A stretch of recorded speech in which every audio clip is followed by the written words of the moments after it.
Il est vital qu'en 2024, vous arrêtiez vos études, vous arrêtiez l'école et vous déscolarisiez vos enfants. L'accès à l'éducation, c'est une très bonne chose, mais malheureusement, le système est défaillant. C'est une phrase qu'on peut entendre extrêmement souvent. Mais pour comprendre pourquoi notre système est tel qu'il est, il faut comprendre pourquoi il a été créé et surtout pour qui il a été créé.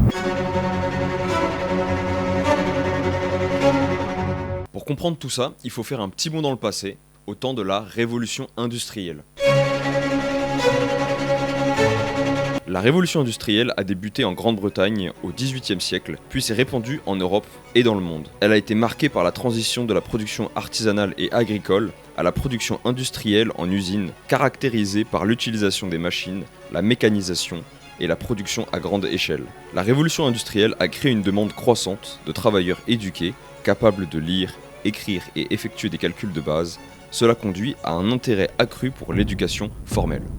On pourrait penser que le système éducatif actuel est un produit qui a été créé et designé pour bénéficier à la population, mais c'est absolument pas le cas. L'école est une machine qui fait de la population un produit pour les grands patrons et les industriels dans leurs besoins exponentiels de croissance. Mais là, vous allez me dire que c'est du délire et que c'est n'importe quoi de voir les choses sous cet angle-là. Après tout, en général, la population a très bien pu profiter d'une éducation qui a élevé son niveau de vie. Et ça, c'est totalement vrai. Mais en plus de ça, la révolution industrielle a permis des avancées technologiques qui ont fait avancer la civilisation partout à travers le globe et qui ont permis des évolutions technologiques sur tous les domaines. Santé, transport, confort de vie, etc. etc. Mais tout ça, ça n'empêche pas le fait que le cœur profond du système et la raison du pourquoi il a été créé, c'est d'être un outil qui sert les intérêts d'une classe très précise dans la société. Et ça, c'est très intéressant pour la suite. Il n'y a pas très longtemps, je suis tombé sur une citation d'un milliardaire américain du XXe siècle qui disait « Je ne veux pas une nation de penseurs, je veux une nation de travailleurs ».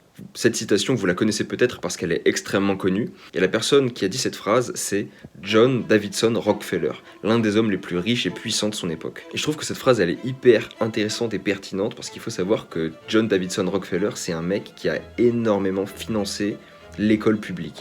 On nous raconte sans cesse que le système éducatif est une bénédiction et qu'il est tellement important qu'il est gratuit et accessible à tous. Mais vous connaissez sûrement la phrase « Quand c'est gratuit, c'est vous le produit ». Je suis d'accord que le système éducatif et l'école ont été des ressources extrêmement importantes et utiles à la population au 18e, 19e et 20e siècle, mais aujourd'hui nous sommes au 21e siècle et le monde a considérablement changé en plusieurs siècles. Il fut un temps où l'homme faisait des découvertes qui changeaient la face du monde tous les millénaires. Au fur et à mesure que le temps avance, peut-être tous les 100 ans, puis tous les 50 ans, et puis plus la technologie avance, plus de façon exponentielle, les découvertes augmentent. Aujourd'hui, c'est comme si on changeait d'époque tous les 5 ans. À notre époque moderne, chaque année, la technologie fait des bonds de géant. Qui sait à quoi ressemblera demain? Le fait que beaucoup de gens se plaignent du système éducatif, c'est pas forcément un hasard. Parce que pendant que le monde avance à vitesse lumière, eh bien l'école, en quasiment 2 siècles, passe de ça à ça. Autrement dit, en quasiment 2 siècles, rien ne change. On pourrait dire que le système éducatif est défaillant, qu'il n'est plus adapté, que c'est une bonne machine qui nous a bien servi, mais qu'on l'a pas assez amélioré et qu'on se retrouve avec un outil défaillant. Mais le fait est que l'école n'a jamais changé pour une simple et unique raison. L'école fonctionne très bien. Car elle sert toujours la raison pour laquelle elle a été construite. L'école a toujours créé des petits employés et l'école continue toujours de créer des petits employés prêts à être utilisés. N'oubliez pas que les clients de ce système, ce n'est pas vous, ce n'est pas la population, mais ce sont les grandes entreprises. Ça n'a jamais été vous.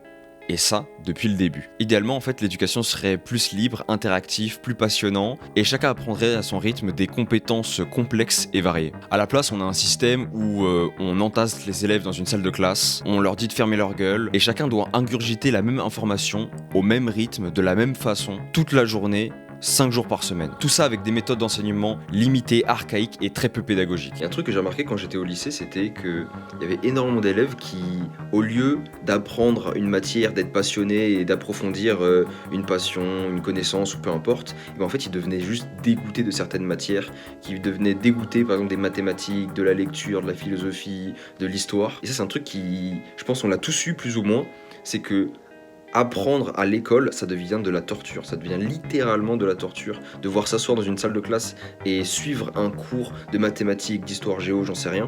En fait, ça devient une espèce de torture mentale et tout ce qu'on attend, c'est la fin du cours. Et on attend juste que la torture cesse en fait. Il y a une énorme portion des gens qui vont sortir de leurs études, qui vont sortir du lycée par exemple, et qui vont se dire « Ah super, j'ai terminé, j'aurais plus à lire de livres, j'aurais plus à apprendre quoi que ce soit en mathématiques, je peux oublier tout ça, et j'aurais plus à apprendre des trucs à la con. » Et en fait, on se retrouve avec des gens qui sont dégoûtés d'apprendre. Après avoir quitté mes études, moi je m'étais dit « Super, plus jamais je lirai de livres de ma vie, plus jamais j'apprendrai quoi que ce soit, d'équations mathématiques à la con, ou je sais pas trop quoi, ou d'histoire géo. Tout ça, ça me sert à rien. » Et en fait, le truc, c'est que je me suis retrouvé à revoir des documentaires, à trouver des informations ou des vidéos intéressantes sur YouTube qui parlaient de philosophie, mathématiques, histoire, etc.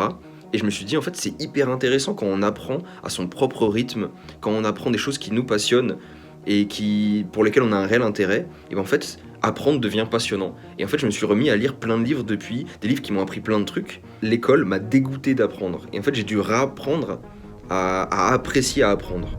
En réalité, c'est triste, mais l'école, c'est l'illusion du choix. Les options de filière n'existent que dans le but de finir employé de telle entreprise ou de telle entreprise. Au lieu d'apprendre un arbre de centre d'intérêt de façon organique, naturelle et intuitive, vous allez être formé sur une fine ligne de compétences prédéterminées, répondant aux besoins du marché du travail afin d'être le petit outil d'une grande entreprise préexistante.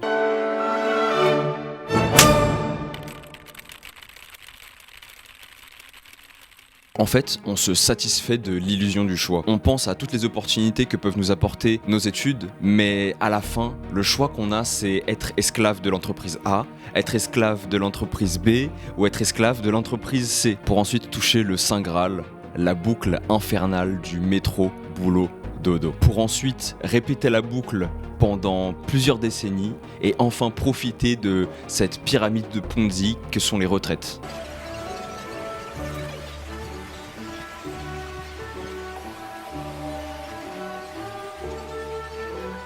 Tout ça, on dirait vraiment que c'est un peu un enfer, c'est vraiment pas la vie de rêve. Et pourtant, c'est la vie de la majorité des gens sur cette terre. C'est peut-être même bien déjà votre vie, ou peut-être votre avenir selon votre âge. En fait, la solution, ce serait de devenir sa propre école, identifier ses sources de connaissances, devenir indépendant, expérimenter dans la vraie vie et créer ses propres projets. Aujourd'hui, les sources de connaissances, elles frôlent une quantité quasi infinie grâce à Internet. Avec Internet, aujourd'hui, on a une quantité d'informations tellement infinie qu'on pourrait même se demander, mais qu'auraient fait les génies du passé avec autant d'informations, avec tous ces outils, toute cette technologie? Qu'est-ce qu'ils auraient fait? Qu'aurait fait Léonard de Vinci avec Internet? Qu'aurait fait Nikola Tesla? Qu'aurait fait Edison?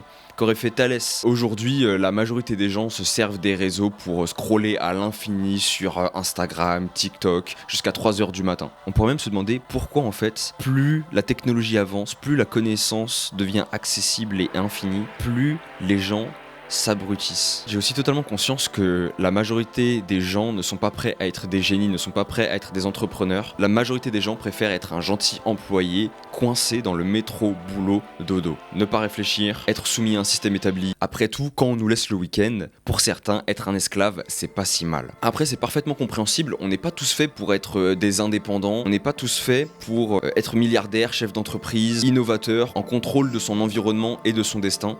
Cette vidéo, elle est pas pour tout le monde, elle est pour les gens qui sont pas intéressés d'être le petit employé d'une grande entreprise. Cette vidéo, elle est pour les gens qui veulent être en contrôle de leur vie. Personnellement, ça fait déjà quelques années que j'ai arrêté ma scolarité. J'ai commencé à m'instruire et à me former en autodidacte pour lancer mes propres projets et mes propres business. En vrai, j'ai quand même pas mal galéré pendant plusieurs années sans jamais faire réussir un seul de mes projets. Mais le truc, c'est que j'ai jamais rien lâché. Et aujourd'hui, je commence à générer de l'argent grâce à mes différentes compétences et à mes différents projets. Sans études supérieures, sans formation à la con, je pense que c'est totalement possible de réussir dans la vie, de devenir riche, d'avoir du succès, de réussir dans ses entreprises, dans ses projets, de devenir indépendant et de développer des compétences exceptionnelles sans passer par le système classique de école, études supérieures. Je pense même que c'est plutôt l'inverse. Peut-être bien que le système classique, peut-être bien que le système des études, le système d'être un employé, c'est quelque chose qui vous limite dans la capacité de devenir exceptionnel, de vivre une vie exceptionnelle, indépendante, pleine de richesses, etc.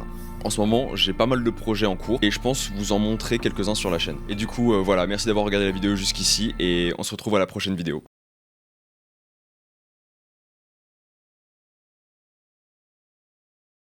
When you grow up, you tend to get told that the world is the way it is and you're your life is just to live your life inside the world, try not to bash into the walls too much, try to have a nice family life, have fun, save a little money. But life, that's a very limited life. Life can be much broader once you discover one simple fact, and that is everything around you that you call life was made up by people that were no smarter than you. And you can change it. You can influence it. You can build your own things that other people can use. And the minute that you understand that you can poke life and actually something will, if you push in, something will pop out the other side, that you can change it, you can mold it. That's maybe the most important thing, is to shake off this erroneous notion that life is there and you're just going to live in it, versus embrace it, change it, improve it, make your mark upon it. I think that's very important. And however you learn that, once you learn it, you'll want to change life and make it better, because it's kind of messed up in a lot of ways. Once you learn that, you'll never be the same again.